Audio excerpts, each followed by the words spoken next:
Hello and welcome inside the Update Studio, everyone. Tommy Marquez here. And at this year's Invitational, the reigning champions, the Europe team, will look to defend their title with a new roster. And this year, they've added none other than the most decorated female CrossFit athlete of all time. None other than Annie Thorisdottir, who joins me now via Skype. Annie, thanks so much for chatting with me today. Of course, my pleasure. So you came back in 2017, a little bit of a bounce back year for you after having maybe some less than ideal performances last year and the year before. What's the key to your resiliency in being able to come back and finish so strong the way you did this year? Well, I feel like physically 2015 and 2016, I was definitely there.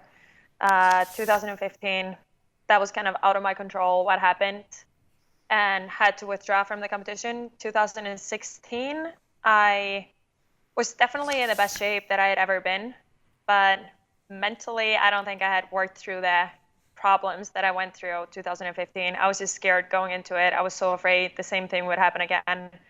So I finally worked through my issues. And yeah, I never feel like I wasn't there or good enough to perform good at the games or even reach the podium.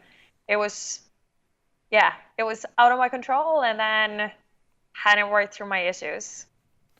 Well, it's good to see that you're back at the top, and you finished on the podium this year in the first year at the new venue in Madison. You're one of the few remaining athletes from the old days of Aromas. Can you kind of compare the experience of Madison this year for the first time compared to the years past?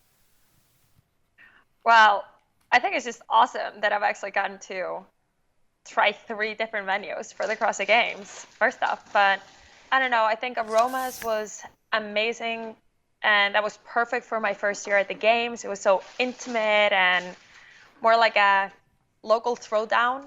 And then going to a big venue in Carson was a huge step for the CrossFit Games, and you could feel that in the experience. It was so real. The competition had become so big.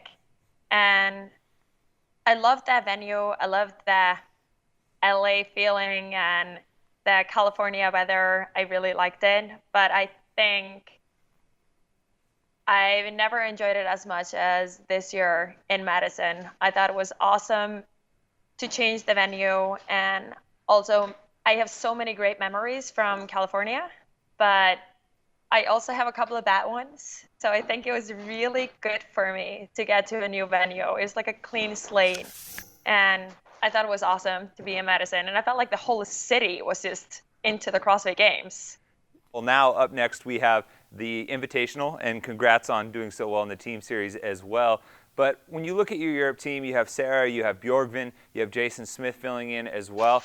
What is it about the Europe team that makes you think you guys can win? I think first up, we have a great group of athletes, and I think we know each other really well. And a lot of us have been on a team together before, and well, 3 of us are from Iceland. That helps. So I think we definitely stand a chance of winning this year. We're all easygoing and supportive of each other and kind of know each other well. So I think that really matters when it comes to a team.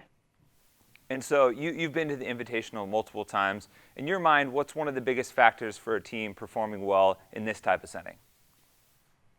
I think the most important thing is leaving your ego and being able to wanting to help each other, but then also being able to let the other athletes help you.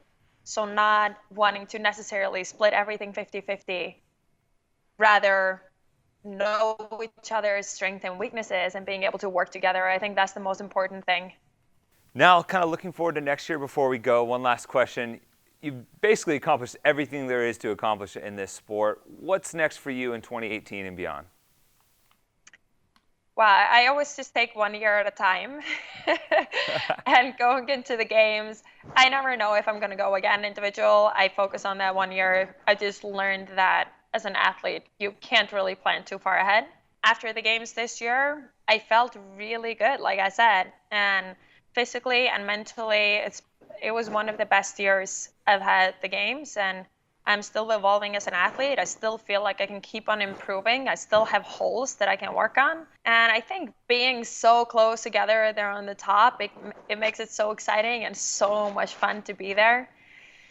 I don't know exactly what I'm going to do next year. I'm enjoying this time, but I'm definitely training as an individual, and there's no way that I'm stopping yet. I'm not ready. I don't think I'm going anywhere. That's great news for me. Love seeing you out on the competition floor. Well, Annie, thanks again so much for joining me today, and I wish you best of luck at the Invitational. Thank you.